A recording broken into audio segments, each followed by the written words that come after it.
안녕하세요. 얼마 전 믿는 도끼에 제대로 발등이 찍힌 70대 남자입니다. 여러분은 살아가면서 제일 중요한 것이 무엇이라고 생각하시나요? 전 여태껏 신뢰라고 생각하며 살아왔습니다. 어떤 사람에게 중요한 일을 맡길 때도 이 사람과의 신뢰가 형성이 되어 있어야지만 마음을 놓고 맡길 수 있는 것이니까요. 이처럼 사람 사이의 믿음을 중시하던 저에게 어떤 일이 일어나게 되었는지 들려드리기 위해 사연을 쓰게 되었어요. 어릴 적 저희 집은 그렇게 넉넉한 형편은 아니었지만 아버지와 어머니께선 항상 밝은 웃음을 잃지 않고 살아가셨어요. 아버진 남자치곤 소심한 성격을 가지고 있었던 저를 향해 늘 이런 말씀을 해주셨습니다. 수철아, 사회생활 하기 시작하면 싫어도 목소리를 내야만 하는 순간이 오기도 하고 또 어쩔 수 없이 네가 나서서 해야 하는 순간도 생기게 될 거야. 그러니까 지금보다 목소리는 좀 더 크게 어깨 허리는 쭉 펴고 당당하게 살아가도록 해라.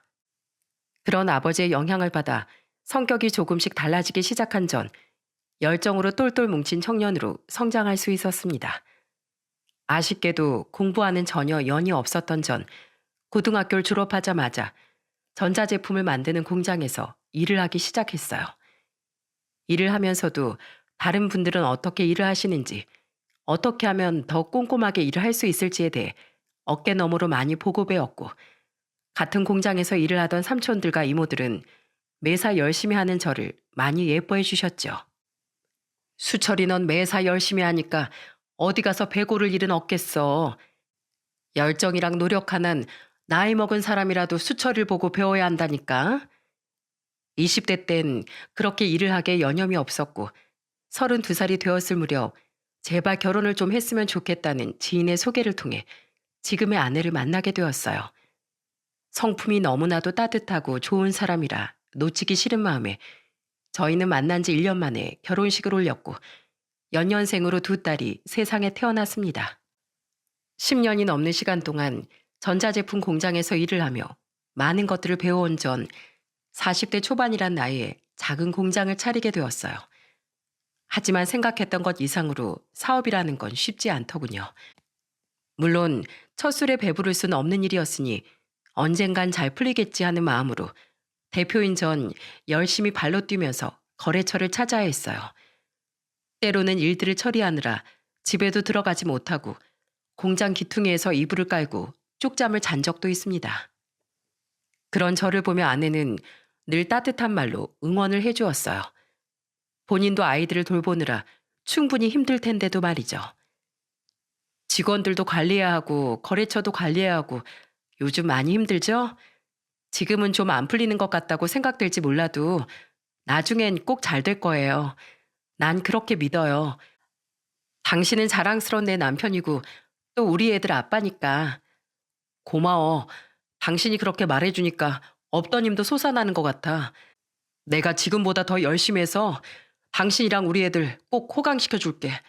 약속해. 아내뿐만 아니라 작은 딸도 저의 힘이 되어 주었어요. 작은 딸은 제가 출근을 하거나 퇴근을 하고 돌아오면 항상 현관문 앞으로 달려와 다녀오셨습니까 하며 배꼽 인사를 해주기도 하고 제가 피곤에 쩔은 표정으로 앉아있으면 다가와서 고사리 같은 손으로 어깨를 주물러 주기도 하는 아내의 성격을 빼다 박은 아이였습니다. 뭘 해도 예쁘고 미워할 수 없는 그런 아이. 그만큼 사랑스러운 행동을 하는 아이가 제 작은 딸이었어요. 아빠, 오늘도 많이 힘드셨죠? 제가 어깨 주물러 드릴게요. 우리 은화가 어깨 주물러 주니까 오늘 아빠 피로가 싹 날아가는 것 같다. 이렇게 예쁜 딸이 세상에 어디 있을까? 고마워 우리 딸. 반면 큰딸은 작은 딸과는 완전히 상반되는 성격을 지닌 아이였어요. 무뚝뚝한 성격에 어디서든 마음에 안 드는 게 있으면 소리부터 지르고 저와 아내에게도 생떼를 쓰기 일쑤였죠. 아내는 그런 큰딸의 성격을 조금 걱정스러워하기도 했습니다. 은화는 아무런 걱정이 없는데 은정이가 좀 걱정이야. 어릴 때 제대로 성격 고쳐놔야 하는데 뭐만 하면 소리 지르고 갖고 싶은 거 사달라고 하면 다 사줄 수 있는 줄 알고 아휴 뭐만 하면 동생이든 엄마든 다 이겨먹으려더니 어떻게 해야 할지 고민이네. 어떻게 하면 좋지? 저러다가 버릇이 제대로 나빠지기라도 하면 큰일인데. 은정이도 아직 애잖아. 어리니까 충분히 그럴 수 있다고 생각해. 애들 다 저러면서 크는 거지. 당신이랑 나도 저런 시절이 있었잖아. 그러니 너무 걱정하지 마. 나도 옆에서 많이 도울게. 회사는 다행히 시간이 지날수록 안정을 되찾았고 직원 수도 작게나마 하나둘씩 늘어가고 있었습니다. 그런데 큰딸은 잘하면 잘할수록 점점 더 엇나가기만 했어요. 매일같이 늦게 들어오는 것은 일상인데다 공부도 잘 하지 않았고 심지어는 온순하고 소심한 작은 딸을 만만하게 보면서 작은 딸의 지갑에 몰래 손을 대기까지 하는 모습에 저는 더 이상 참지 못하고 눈물 콧물이 쏙 빠지도록 혼내줄 생각으로 큰딸을 방으로 불러들였습니다. 너 이리 와서 좀 앉아봐. 아빠랑 이야기 좀 하자. 왜? 그냥 나중에 이야기하면 안 돼? 나 친구들 만나러 나가기로 했는데. 지금 시간이 몇 시인데 친구들을 만나러 간다고 해. 은정이 너 요즘 대체 뭘 하고 다니는 거야? 질풍노도 시키겠거니 나중엔 알아서 철이 들겠거니 하고 기다려주려고 했는데 넌 너무 심하다고 생각 안 해? 뭐가 심해? 나만 이렇게 살아? 다른 애들도 다 똑같이 살아. 다른 애들도 다 똑같이 산다고? 그렇게 안 사는 사람도 있어. 그리고 너 은하 지갑엔 왜 손댔어? 발뺌할 생각하지 마. 아빠가 다 보고 이야기하는 거니까. 돈이 필요하니까 손댔지. 남도 아니고 가족인데 뭐 어때? 내가 100만 원을 가져갔어. 1000만 원을 가져갔어. 그리고 걔 지갑에도 10,000원짜리 2장이 전부였어. 그게 큰 돈이야? 어? 내가 지금 아빠한테 이런 소리나 듣고 있어 할 정도로 큰 돈이냐고 그게. 1,000원이든 10,000원이든 간에 가족 지갑에 손을 댄 거잖아. 액수가 중요한 게 아니라 가져갔다는 사실이 중요한 거고 잘못된 행동이라는 걸 이야기하고 있는 거야. 김은정, 넌 아빠가 아무리 좋게 말로 설명해줘도 못 알아듣겠다. 당장 저기 있는 효자손 가지고 와. 어서. 저는 결국 처음으로 큰딸에게 소리를 지르며 매를 들었고 큰딸은 내가 이 나이에 왜 매를 맞아야 하냐며 큰 소리로 엉엉 울곤 방으로 휙 들어가 버렸습니다. 그 모습을 보는데 문득 내가 내 일이 바쁘다는 핑계로 아이들에게 너무 관심이 없었나 하는 생각이 들더라고요. 최대한 아이들에겐 매를 드는 일 없이 예쁜 말만 해주고 싶었는데 아이에게 매를 들고 나니 제 마음도 편치 않았습니다. 외출을 했다가 돌아온 아내에게도 큰딸과 이런 일이 있었다는 것에 대해 이야기를 해야 하나 말아야 하나 고민을 하다 결국엔 솔직하게 이야기를 해주었죠. 오늘 내가 은정이를 좀 크게 혼냈어. 마음 많이 상했을 텐데 나중에 당신이 좀 달래줘. 뭐? 은정이랑 무슨 일 있었어? 요즘 들어 자꾸 늦은 시간에 친구들 만나러 가고 은하 지갑에까지 손을 대길래 거기에 대해서 야단을 좀 쳤지. 최대한 좋게 말을 하고 싶었는데 나도 모르게 언성이 높아지게 되더라고. 나 없는 사이에 그런 일이 있었어? 충분히 언성 높아질만 했네. 당신이 잘한 거야. 혼낼 건 제대로 딱 짚어서 혼내야 맞는 거지. 안 그래도 부쩍 얼굴에 화장하고 다니고 내가 무슨 말만 하면 짜증내고 애가 이상해지더라고. 내가 못한 걸 당신이 다 해줬네. 너무 걱정하지 마. 당신은 아빠로서 해야 할 일을 한 것뿐이니까. 아내는 되려 저에게 혼낸 걸 잘했다고 말하더라고요. 딸이라도 혼낼 건 제대로 짚어서 혼내야 한다고 하면서요. 제가 화를 내며 매를 든 것이 효과가 있었던 건지 다음날 큰딸은 제게 와서 본인이 잘못한 것 같다고 사과를 하더군요. 아빠, 잘못했어요. 딸, 정말 반성을 하고 있는 거지? 지금 상황을 모면하려고 억지로 하는 거라면 아빤 네 사과 받아줄 생각 전혀 없어. 아, 그럼 내가 진짜 잘못했다 생각해서 사과하지. 그런 생각도 안 드는데 사과하는 거겠어? 아빤 진짜 날 뭘로 보는 거야? 그래, 알겠어. 다신 다른 사람 지갑에 절대 손대지 말고 친구들이랑 너무 늦게까지 돌아다니지 말고 엄마 아빠 말 잘 듣고 은화 괴롭히지 말고 사이좋게 지내고 한 번만 더 그러면 아빠 또 어제처럼 화낼 거야. 아니 어제보다 더 무섭게 화낼 거야. 그땐 아빠 선에서도 안 끝나고 엄마한테도 혼나게 할 거야. 그러니까 앞으로 절대 그러지 마. 알겠지? 아휴, 알았어. 알았다고. 그 사건이 일어난 후 저희 집에 별다른 큰일은 일어나지 않았어요. 큰딸은 고등학교를 졸업한 후 바로 취업을 하게 되었고, 작은 딸은 대학교 수석 입학을 하게 되어 장학금을 받고 입학을 하게 되었죠. 그동안 정말 많은 일들이 있었지만 딸들도 각자의 자리를 찾아갔고, 회사는 저와 직원들의 노력으로 점차 성장해 직원 수가 어느덧 25명으로 늘어났답니다. 정말 맨땅에 머리를 박는 수준으로 시작한 아무것도 없었던 중소기업에서 이제는 연매출 30억을 달성하는 업계에서 실력을 인정받는 공장으로 우뚝 서게 되었어요. 모두의 노력으로 좋은 결과를 만들어내니 정말 뿌듯하고 기분이 좋더라고요. 그렇게 평화로운 나날이 계속되던 어느 날, 오랜만에 가족들끼리 모여 식사를 하는 자리에 20대 중반이 된 큰딸이 뜬금없이 결혼을 하고 싶다는 이야기를 꺼냈습니다. 그 이야기가 나오자마자 작은 딸은 먹던 밥을 뿜어내고 저와 아내는 놀란 표정으로 딸의 얼굴을 쳐다만 보고 있을 수밖에 없었어요. 딸의 나이는 고작 27 정도였기 때문이었습니다. 결혼이라니?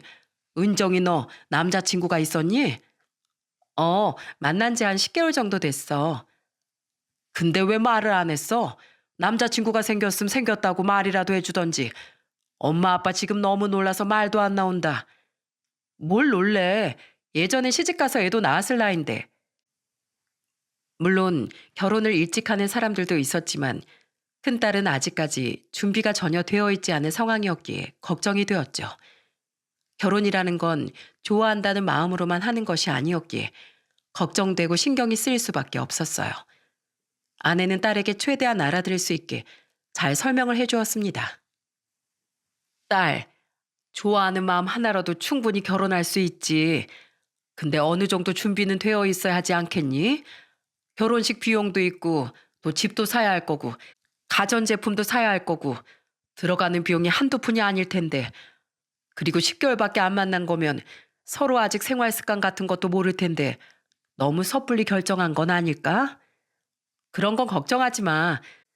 저도 남자친구도 어느 정도 모아놓은 돈 있어요. 그리고 계획 없이 무작정 결혼 이야기 꺼낸 거 아니야. 정말 이 사람 아니면 안 되겠어서 그만큼 좋은 사람이라서 그래. 나 결혼하고 싶어. 어떤 사람들은 하루 만나고도 결혼 결심해서 지금 애 낳고 잘 산대. 10년 만나고 결혼해도 갈라서는 사람들은 갈라서고 하루 만나고 결혼해도 잘 살 사람들은 잘 살아 엄마. 좋아하는 마음으로 홧김에 저지르는 말 아니고 진심이야. 결혼하고 싶어 나. 아휴, 알았어. 네가 정말 결혼을 하고 싶다면 이번 주말에 집에 한번 데리고 와. 엄마 아빠도 어떤 사람인지 알아야 결혼을 허락해 주던지 말던지 할 거 아니야. 알겠어. 그럼 이번 주 일요일에 집으로 데리고 온다. 애써 덤덤한 척했지만 속으로 많은 걱정이 되었습니다. 딸은 분명히 아니라고 말했지만 저희 부부는 분명 딸이 순간의 뜨거운 감정으로 결혼을 결심한 거라는 생각이 컸기 때문이었어요. 그럼에도 불구하고 내심 어떤 사람일까, 얼마나 좋은 사람이면 저렇게 결혼을 하고 싶어 할까 싶어 궁금하기도 했죠. 그렇게 일요일이 다가왔고 약속 시간에 맞춰 큰딸이 남자친구를 딱 데리고 들어왔는데 저와 아내는 아주 깜짝 놀랄 수밖에 없었어요. 처음 뵙겠습니다. 은정이 남자친구 이경호라고 합니다. 군더더기 없이 깔끔한 이미지, 듣기 좋은 나긋나긋한 목소리와 예의까지 딱 봐도 모든 것이 완벽한 청년인 듯 보였죠. 식사를 할 때도 저희 부부가 먼저 숟가락을 든 후에야 식사를 시작하는 등 가정교육도 확실하게 잘 배운 듯 했어요. 아주 형식적인 질문들이 끝나고 약간 어색한 분위기가 이어지다 아내가 딸의 남자친구를 향해 질문을 던졌습니다. 아까부터 궁금했던 건데 자네 왜 은정이랑 결혼을 하고 싶은 건가? 만난 지 얼마 되지도 않았다면서. 다른 의도는 없고 그냥 좀 더 알아보고 결혼을 해야겠다가 아니라 지금 결혼을 결심하게 된 계기가 너무 궁금해서 물어보는 거니까 오해하지 말고 들어줬으면 좋겠어. 아닙니다. 제가 만약 딸 가진 부모님이라고 해도 그 부분이 제일 궁금할 것 같아서 질문하시는 거 충분히 이해합니다. 저희가 만난 기간이 많이 짧긴 하지만 은정이가 그만큼 좋은 사람이고 함께 미래를 그려나가면 좋을 것 같다는 생각이 들어서 제가 먼저 청혼을 하게 됐어요. 누구보다 좋은 남편, 듬직한 남편이 되어줄 자신이 있어서요. 미래를 그려나가면 좋을 것 같다는 생각으로 청혼을 했다는 그 말이 가슴속 깊이 새겨졌습니다.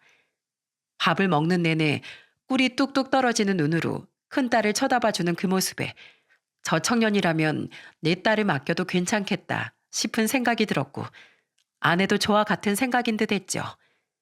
식사를 마치고 청년이 집으로 돌아가고 난 뒤 저희 부부는 큰딸의 결혼을 허락해 주었습니다. 상견례를 하고 결혼식장에 딸의 손을 잡고 들어가는 그 순간 참 가슴이 벅차더군요. 말도 안 듣던 그 어린아이가 이렇게 커서 결혼을 하다니 순간 눈물을 왈칵 쏟아버릴 뻔했답니다. 사돈 되실 분들도 다들 좋은 분이셔서 모진 시집살이를 하거나 힘든 일을 겪을까 걱정은 하지 않아도 될 것 같았어요. 큰 사위는 결혼식 도중 저에게 냅다 큰절을 하며 따님을 주셔서 감사하다고 앞으로 제2의 아버지 어머니처럼 모시겠다며 소리를 질러 식장을 한바탕 웃음바다로 만들기도 했습니다. 큰딸은 시집을 간 이후 연락을 자주 하진 않았어요. 아마 신혼생활을 보내느라 정신이 없는 거겠지 생각했죠. 저희 부부를 제2의 아버지, 어머니로 모시겠다던 큰사위도 말과는 다르게 저희에게 크게 연락을 하거나 살갑게 굴진 않았습니다. 종종 명절에 집에 올 때면 온갖 선물 세트를 한아름 들고 와서 장인어른 장모님 사위 왔습니다 하고 소리치는 것이 전부였죠. 저에게 잘하는 건 바라지도 않으니 딸이랑만 사이좋게 지내면 좋겠다. 저희 부부는 이렇게 생각했습니다. 큰딸이 시집을 간 지 몇 년 후 중견기업에 들어가 착실하게 돈을 벌면서 지내던 작은딸도 같은 회사에 다니는 건실한 동갑내기 청년이랑 결혼을 하게 되었어요. 두 딸들이 모두 커서 시집을 가게 되니 말로 형용할 수 없는 감정이 마구 밀려오더군요. 은정이에 이어 은하까지 결혼을 하는구만. 이제 우리 집안의 대소사는 다 끝났네. 그러게 말이야. 참 내 배 아파 낳은 자식들이 저렇게 다 커서 웨딩드레스를 다 입고. 그렇게 눈물과 축복 속에 결혼식을 마무리한 뒤 집으로 돌아가려는데 큰딸이 할 말이 있다며 저를 덥석 붙잡았어요. 식장에서부터 저에게 무언가 할 말이 있는 듯 망설이는 것이 보였는데 눈을 보고 직감했습니다. 아, 무슨 일이 있구나 하는 것을 말이죠. 너 무슨 일 있냐? 이 아빠 속일 생각하지 말고 솔직하게 말해. 아빠 있잖아. 이서방이 말이야. 아빠 회사에 취업 좀 시켜주면 안 될까? 뭐? 이서방을? 갑자기 왜? 이서방 회사 홍보팀에서 일하고 있는 거 아니었어? 회사가 경영난 때문에 문을 닫아버렸대. 여기저기 이력서 내고 있는데 다들 연봉을 낮춰서 부르느라 아주 혈안이 되어 있다나 봐. 근데 생각해보니까 아빠가 회사 대표인데 사이가 뭐하러 취업 준비를 해? 그냥 아빠 회사에 꽂아주면 되는 거지. 그러니까 아빠, 이서방 좀 꽂아주라. 어? 이서방 일 잘해서 분명 아빠 옆에 두면 도움될 거야. 이놈의 자식이 아빠 회사가 뭐 놀이터인 줄 알아? 그리고 이서방 홍보팀 출신이잖아. 우리 회사는 공장이야. 이서방이랑 일한 곳이랑은 아예 종류 자체가 틀리다고. 회사에도 홍보 잘하는 사람 하나쯤 있으면 좋잖아. 홍보물 만드는 것도 잘하고 말도 잘하고 계약할 때 달고 다닐 수도 있고 좋지 뭘 그래. 그러지 말고 내 얼굴 봐서라도 아빠, 제발 부탁이야. 엄청 찝찝한 기분이 들었지만 내 딸이 이 정도로 부탁을 하고 있기도 하고 또 마침 사무직 쪽에 직원 한 명을 구하고 있기도 했고 장인어른이 운영하는 회사인데 별다른 사고를 치겠나 싶은 마음에 저는 큰 사위를 우리 회사에 입사시켰습니다. 딸에게 큰 사위를 받아주겠다고 하니 그날 저녁 큰 사위가 저희 집으로 찾아와 대뜸 큰절을 올리더라고요. 너무너무 감사하다고 정말 시도 때도 없이 부려먹어도 된다며 말이죠. 감사합니다 장인어른. 이 은혜 죽을 때까지 아니 죽어서도 잊지 않겠습니다. 중요한 거래 있는 자리엔 무조건 절 데리고 가주십시오. 저 멀리 외국까지 회사 이름 알릴 자신 있습니다. 절 그냥 마당새로 언제든지 써주십시오. 아이고 하여튼 말은 청산유수야. 그렇게 고마우면 들어오고 나서 내 이름 들먹이며 놀고 먹을 생각 말고 다른 직원들이랑 똑같이 열심히 일하게. 난 내 가족이라고 편히 봐주고 이런 사람 아니니까 이거 바라고 들어오는 거면 애당초 들어오지 않는 게 나을 거야. 아니, 그럴 리가 있겠습니까, 장인어른. 아주 영혼까지 바쳐 열심히 일하겠습니다. 제 걱정과는 달리 큰 사위는 회사에 들어와 정말 열심히 일해 주었고 다른 직원들과도 굉장히 빠른 속도로 친해지게 되었어요. 일 처리도 빠른 데다 워낙에 말도 잘해 임직원들 사이에서도 평판이 굉장히 좋았죠. 이번에 새로 들어온 친구 대표님 큰 사위 맞죠? 결혼식장에서 봤어요. 사실 대표님 가족이라서 인맥발로 들어온 줄로만 알았는데 일 처리가 굉장하더라고요. 다른 직원들이랑도 엄청 잘 지내고요. 그래? 사실 조금 걱정을 하긴 했는데 뭐 자네들이 좋게 봐주고 있다니 다행이로구만. 큰 사위는 원래부터 회사에 있었던 사람처럼 자연스럽게 녹아들었습니다. 중요한 미팅이 있는 날이나 새로운 거래처에 계약을 하러 가는 날엔 직급이 낮았음에도 불구하고 항상 제 옆에 큰 사위가 동행을 하게 되었는데 큰 사위를 데리고 일을 보러 다니는 날엔 모든 일들이 막힘없이 진행이 잘 되었어요. 홍보물을 제작하는 것도 큰 사위 혼자 도맡게 되어 외주에 맡기는 돈도 굳고 계약이나 미팅은 하는 족족 좋은 결과를 이끌어내니 큰 사위에 대한 저의 신뢰도는 날이 갈수록 높아져 가고 있었어요. 그렇게 시간은 천천히 평온하게 흘러 어느덧 20년이라는 시간이 흘러갔습니다. 그 긴 시간 동안 회사 자금 위기도 겪어보고 어려운 일들도 많이 있었지만 회사 직원들이 살신성인의 정신으로 노력해준 덕분에 위기를 벗어날 수 있었습니다. 그렇게 세월이 흘러가니 검은 빛이 많이 돌았던 제 머린 어느덧 흰머리가 더 많아지게 되었고 목과 얼굴 손에 주름살이 하나둘씩 늘어갔습니다. 나이가 70 가까이 되니 이제 노인이란 소리를 들을 나이가 돼버렸죠. 하지만 너무 앞만 보고 달려왔던 걸까요? 어느 날 갑작스럽게 엄청난 위기가 저희 부부에게 찾아오게 되었습니다. 정말 청천벽력 같은 소식이었어요. 여보, 나 소화가 너무 안 되는데 혹시 소화제 하나만 사다 줄 수 있어?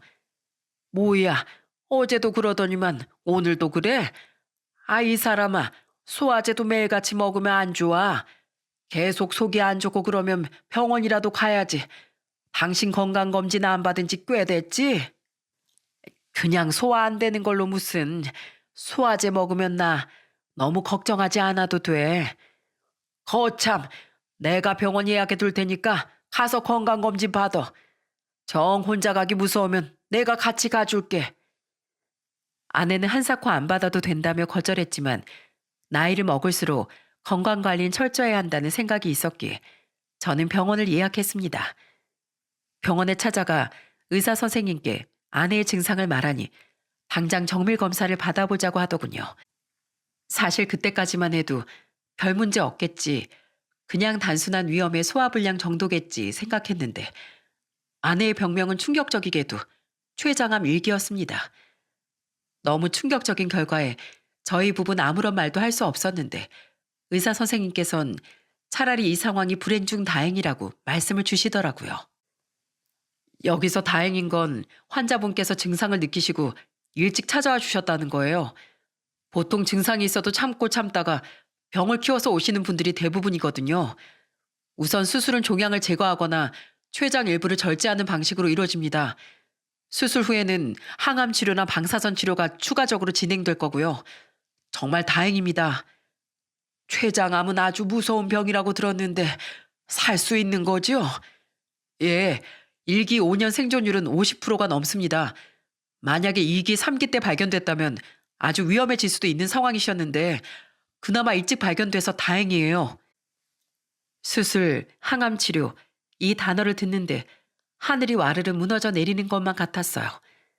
저랑 결혼을 하면서 사업을 한다는 이유로 두 아이를 혼자 키우고 고생만 했던 사람인데 이제야 숨을 좀 돌릴 틈이 생겼는데 암이라니. 저는 아내 앞에서 어린아이같이 눈물을 뚝뚝 흘렸고 아내는 그런 저를 안고 토닥거려 주었습니다. 괜찮어. 나 안 죽어. 수술이랑 항암 치료도 가능하다고 하잖아. 요즘 의학기술 예전이랑 다르게 말도 못할 정도로 좋아져서 수술하고 나면 아주 말끔하게 나을 거야. 그러니까 울지 말어. 나 힘낼 거야. 당신 두고 죽고 싶지 않어. 미안하니까 그러지. 당신은 나 만나 평생 동안 고생만 하다가 이제야 좀 노후를 즐겨보려나 싶었는데 아프기나 하고. 그래, 이왕 생긴 암이라면 더 진행되지 않은 것에 감사하자. 많이 힘들 테지만 치료도 열심히 받고 수술도 하고 나면 괜찮아질 거야. 저는 아내를 위해서라도 긍정적으로 마음을 먹어야겠다 생각했습니다. 저는 아내를 입원시킨 후 딸들에게 모두 전화를 해 상황을 알려주었어요.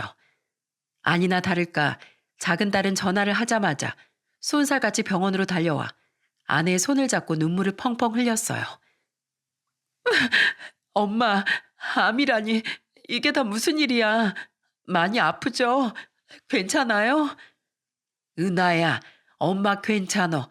울지 마. 아, 당신은 뭐하러 애들한테 전화를 해서 알렸어? 뭐 좋은 일이라고. 수술하고 나서 말해도 안 늦을 텐데. 엄만, 당연히 내가 알아야지. 내가 엄마 딸인데 엄마 아픈 걸 몰랐어야 되겠어? 작은 딸과 아내가 이야기를 나누는 동안 큰 딸에게 전화를 걸어봤지만 한참 동안이나 전화를 받지 않더라고요.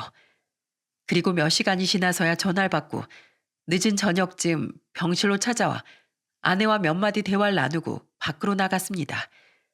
그러더니 조심스럽게 절 불러내었어요. 왜? 엄마랑 이야기 더 나누지 않고. 엄마 얼굴에 피곤함이 가득하더라. 그래도 아예 말기나 3, 4기 정도로 진행된 게 아니어서 진짜 다행이야. 그래도 암은 암이니까 항암 치료 말할 것도 없고 수술 치료 받고 나서도 한동안은 식사도 제대로 못 하실 텐데 너무 걱정이네. 엄마 얼굴을 미안해서 쳐다보지 못하겠어. 그동안 고생만 하고 사셨는데 간병인은 어떻게 할 거야? 아빠가 시간 최대한 내서 간병해주고 나머지 빈 시간엔 전문 간병인을 고용하던지 해야 하지 않겠어? 마음 같아선 엄마한테 온 시간을 다 쏟고 싶은데 아빠도 회사가 있고 직원들이 있으니 원. 아휴, 아빠는 요즘 뉴스도 안 보고 살아? 요새 간병인들 문제가 얼마나 심각한데 모르는 사람 손에 엄마 맡겨놓고 아빠는 일하면서 마음이 편하겠어? 은하도 가정이 있고 직장 다니고 있으니까 당연히 엄마한테만 매달릴 시간도 없을 거 아니야. 큰딸의 말이 틀리지 않다는 생각이 들었습니다. 요즘 뉴스를 보면 간병인들이 극악무도한 짓을 하는 분들이 가끔 있더라고요. 그래서 저는 아내 수술 후 2주 동안 직접 간병을 했습니다. 그런데 문제가 터지고 말았어요.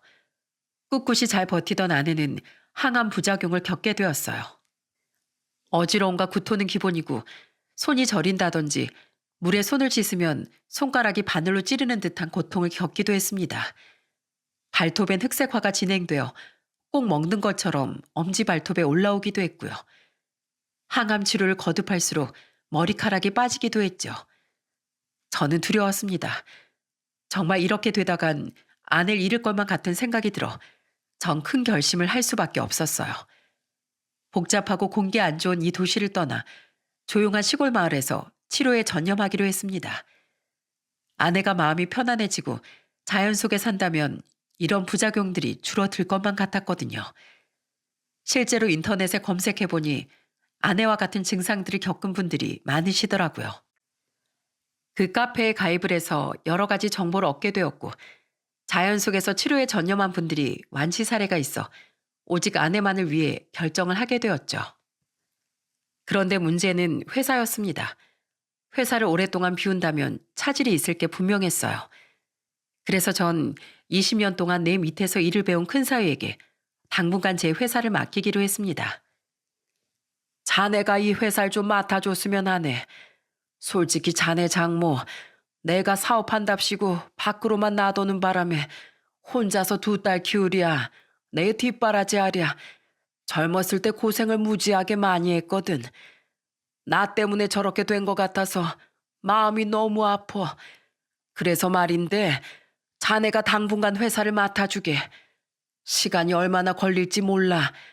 내가 자네를 믿고 맡기는 거니까 지금까지 해온 것처럼 해주길 바라네. 알았나? 장인어른, 당연히 제가 맡아야 한다고 생각합니다. 제가 아니면 장인어른이 읽어놓으신 이 회사 누가 맡겠어요? 아무 걱정 마시고 장인어른은 장모님만 생각하세요. 나머진 제가 걱정 끼쳐드리지 않도록 최선을 다하겠습니다. 큰 사위는 아주 기다렸다는 듯 자신 있게 대답을 하더라고요. 이 회사에서 20년 넘는 시간 동안 일을 했고 임원들까지 인정하는 업무 능력을 가진 큰 사위였기에 믿고 모든 부분들을 가르쳐 준 다음 경영권을 넘겨주게 되었어요. 그리고 아내와 전 공기 좋고 물 좋은 곳으로 짐을 싸고 내려가 전원 생활을 시작하게 되었습니다. 아내가 좋아하는 텃밭도 가꾸고 가끔은 산책도 하고 항암 치료 받을 때만 서울에 왔다 갔다 하면서 가끔 회사를 들여다보곤 했습니다. 큰 사위는 다행히도 대표의 역할을 아주 잘 해내고 있는 줄 알았습니다. 눈으로 보기에 그렇게 보였으니까요. 다른 부분은 몰라도 업무적인 부분에 있어선 믿을 만한 사람이라는 생각이 들었습니다. 아니 어찌 보면 믿고 싶었을지도 모릅니다. 바로 여기서부터 제가 사연을 쓰게 된 이유랍니다. 시골로 내려온 지 1년이 되던 어느 늦은 저녁 시간, 회사에서 제가 믿는 사람 중에 한 명인 김 부장에게서 한 통의 전화가 와 있더라고요. 김 부장은 회사가 문을 연 지 얼마 되지 않았을 때부터 지금까지 함께 해온 원년 멤버나 다름없는 믿음직한 직원 중 하나였죠. 부재중 전화가 들어와 있는 걸 확인하자마자 다시 한번 김 부장에게서 전화가 울렸습니다. 어이 김 부장, 오랜만이네. 내가 먼저 잘 지내는지 연락을 해서 했는데 이렇게 또 자네가 먼저 연락을 하게 만드는구만. 어때? 잘 지내는가? 회사엔 아무 문제 없고? 대표님, 늦은 시간에 연락드려서 죄송합니다. 제가 지금 길게 통화를 할 수가 없습니다. 혹시 문자로 대표님 댁 주소 좀 알려주실 수 있으십니까? 대표님이 꼭 아셔야 하는 부분이 있어서 제가 지금 그쪽으로 가려는 참입니다. 뭐라고? 이 시간에? 그렇게 급한 일이야? 자네 서울에서 올라오는 거 아닌가? 여기가 상당히 멀리 떨어져 있을 텐데 급하지 않은 거라면 차라리 내일. 네, 꼭 지금 아셔야 하는 겁니다. 내일이 되면 또 상황이 어떻게 바뀌어 있을지 모르거든요. 다급해 보이는 목소리에 앞뒤 가릴 것 없이 급히 문자로 주소를 찍어주었어요. 하지만 문자를 보낸 지 꼭 2시간이 지나고 3시간이 지나도 김 부장은 도착하지 않았습니다. 혹시나 길을 잘못 든 건가 싶어 다시 전화를 걸어보았더니 김 부장이 아닌 낯선 남자의 목소리가 들려왔어요. 저는 소스라치게 놀랄 수밖에 없었어요. 아까까지만 해도 절 찾아오겠다던 김 부장이 현재 빗길 교통사고로 119에 실려가고 있다는 것이었죠. 저는 날이 밝는 대로 김 부장이 실려간 병원으로 향했습니다. 큰 부상은 없었지만 아직까지 의식이 돌아오지 않아 경과를 더 지켜봐야 한다고 하더군요. 걱정이 되는 한편 너무나도 궁금했습니다.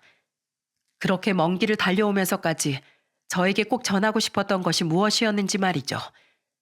그리고 3일 만에 마침내 김 부장은 혼수 상태에서 깨어나게 되었어요. 김 부장, 드디어 정신이 드는가? 내가 누군지 알아보겠어? 대표님, 의사 선생님, 환자가 깨어났습니다. 김 부장은 몇 가지 검사를 받은 다음 제대로 정신을 차리고 며칠이 지나서야 의사소통도 원활히 가능하게 되었어요. 어느 정도 안정된 모습을 보이자 저는 김 부장의 손을 꼭 붙잡고 물어보았죠. 자네 대체 무슨 일이야? 나한테 전해야 될 말이 뭐길래 그 늦은 시간에 비도 내리는데 오다가 이렇게 안 당해도 될 사고까지 당하고 그 말이 뭔지 말해줄 수 있나? 대표님, 이제야 이야기를 하는 절 용서해 주십시오. 다른 직원들을 대표해서 제가 대표님께 직접 말씀드리러 왔습니다. 이젠 더 이상 모른 척 눈 감고 입 닫고 넘어갈 수가 없어서요. 그러니까 눈 감고 입 닫고 넘어갈 수 없는 중요한 일이 뭐냔 말이야. 김 부장의 입에서 나오는 이야기들은 아주 충격적이었습니다. 큰 사이가 대표 자리에 앉고 나서부터 회사는 완전히 변했다고 하더군요. 채용 비리를 통해 본인과 임원들의 지인 중심 회사를 만들어갔고 오랫동안 근무를 하던 직원들에겐 온갖 갑질을 서슴지 않고 일삼아 결국 내쫓아 버리는 데다가 회사 돈을 야금야금 횡령해서 주식과 무리한 투자를 하는 등 온갖 만행들을 저지르고 있다는 걸 듣고도 믿을 수가 없었습니다. 알고 보니 회사 회계 업무를 맡은 회계 책임자까지 사위놈이 포섭을 해서 회사 자금을 마음대로 집행했다고 했습니다.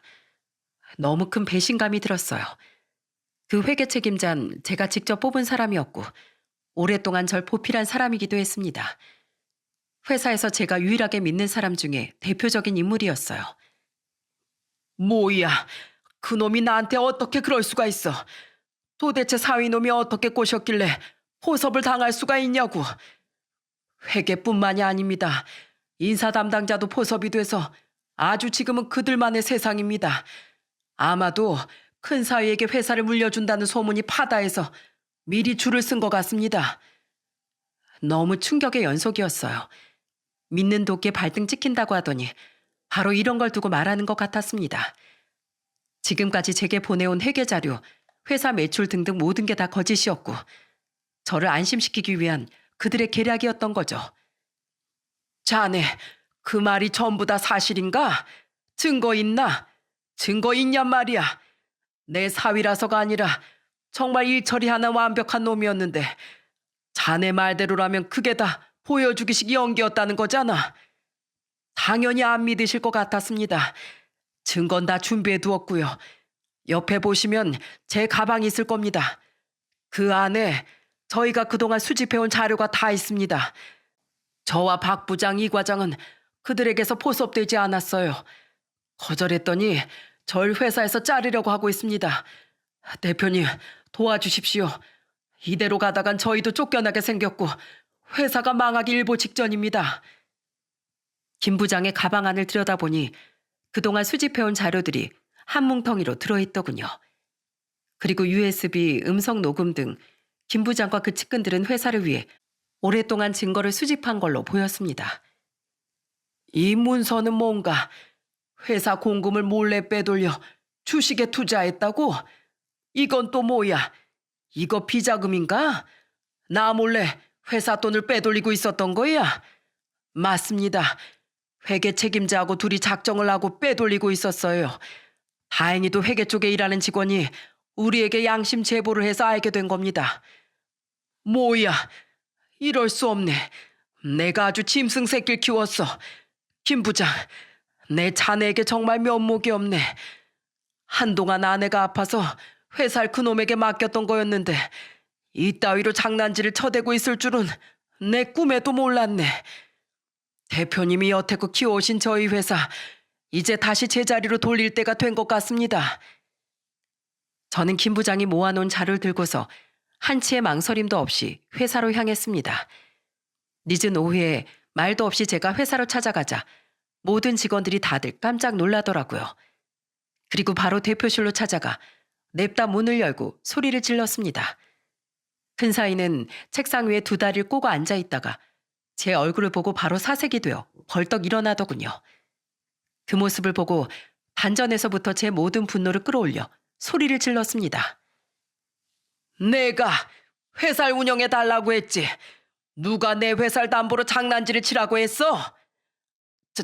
장인어른, 갑자기 오셔선 왜 그러세요? 무섭게. 무서워? 내가 무서워? 내가 무서운 놈이 이런 짓을 하고 돌아다니나? 우리 회사를 위해서 일해준 직원들이 쓴소리 좀 했다고 가차없이 잘라버리는 것도 모자라 회사 공금을 가지고 주식을 하고 비자금을 형성해? 넌 짐승보다 못한 아주 나쁜 놈이야. 장인어른, 제가 다 설명해 드릴게요. 네? 이렇게 화를 내실 게 아니라 제 이야기도 들어보셔야 하는 거 아닙니까? 어디서 무슨 얘기를 듣고 오셔서 이러는 건지 모르겠는데 제 말 좀 들어주세요. 뭘 들어줘?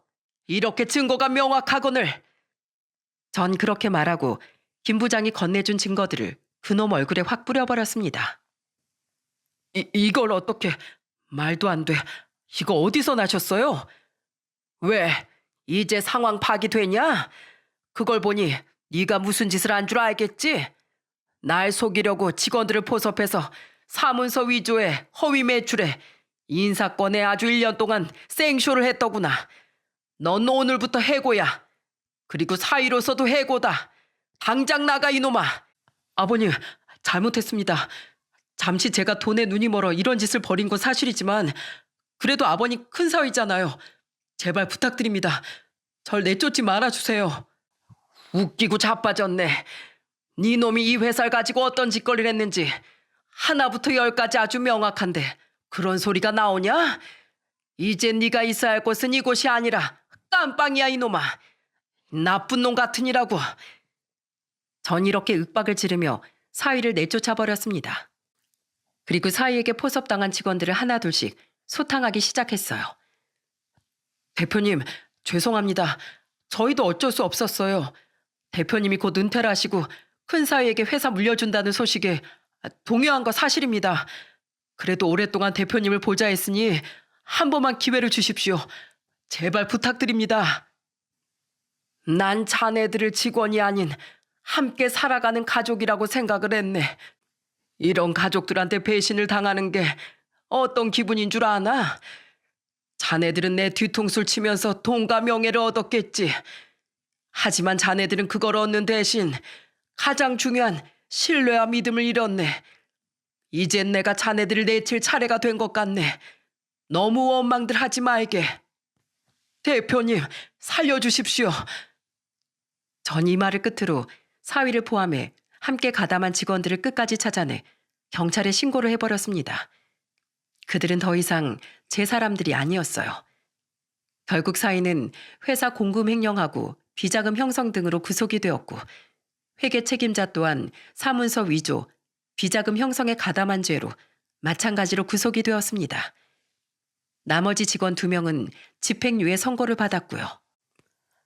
그렇게 사위의 쿠데타는 1년 만에 용기 있는 김 부장의 제보로 끝이 나고 말았습니다. 다행히도 비자금은 회수할 수 있었고 한동안은 회사 정상 운영하는데 문제가 있는 것도 사실이었지만 직원들의 노력 덕분에 금세 자리를 잡아갈 수 있었어요. 그리고 고맙게도 양심 제보를 해준 김 부장, 박 부장, 이 과장 등등은 제 사비로 그에 상응한 대가를 지불해 주었고요. 대표님, 저흰 이런 돈을 받으려고 말씀드린 게 아닙니다. 저흰 단지 네 알어. 자네들 마음을 다 회사를 위해 그랬던 거겠지. 김 부장 자넨 치료에 전념하고 자네들도 앞으로 지금처럼만 내 옆에 있어주게. 정말 고맙네. 고마워.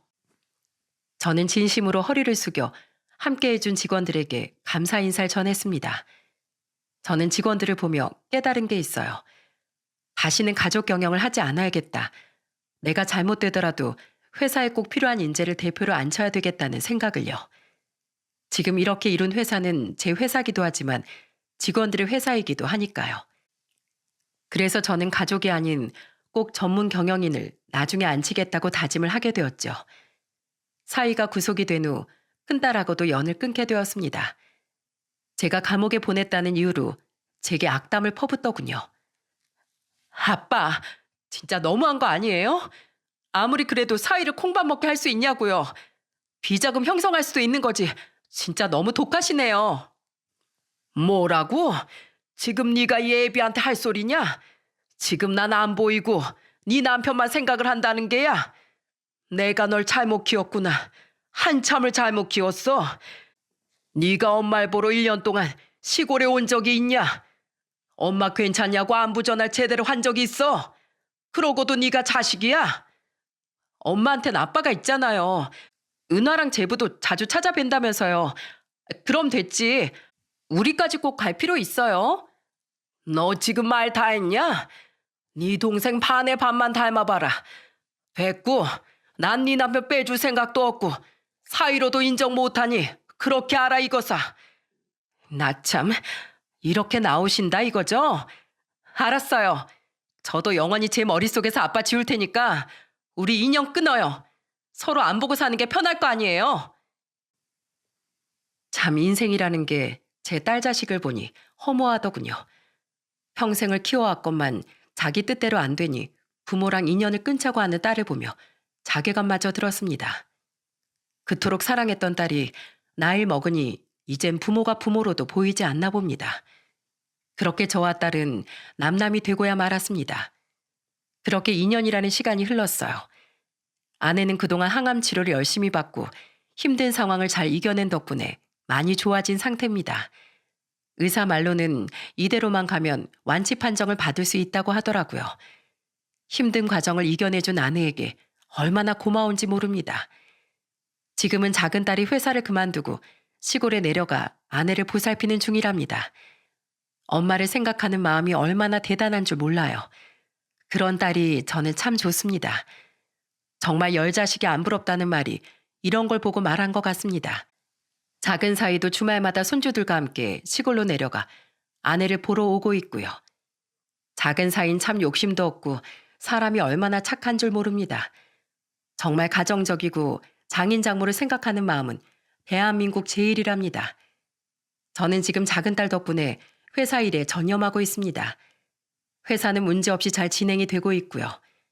언젠간 여기까지 있게 해준 고마운 분들에게 꼭 보답을 하고 싶습니다. 여러분, 면종복배라는 말이 있습니다. 겉으론 복종하는 척하지만 속으론 배신을 할 기회를 호시탐탐 노리는 사람을 말하죠. 저에겐 큰 사이놈이 꼭 그런 사람이었더라고요. 괜찮을 거라 믿었던 사람에게 배신당하는 것이 얼마나 아프고 고통스러운 일인지 이번 기회를 통해 알게 되었습니다. 모든 사람이 다 그렇진 않겠지만 중요한 일을 맡길 땐 한 번 더 신중하게 고려해 보아야 하는 것이 좋을 것 같아요.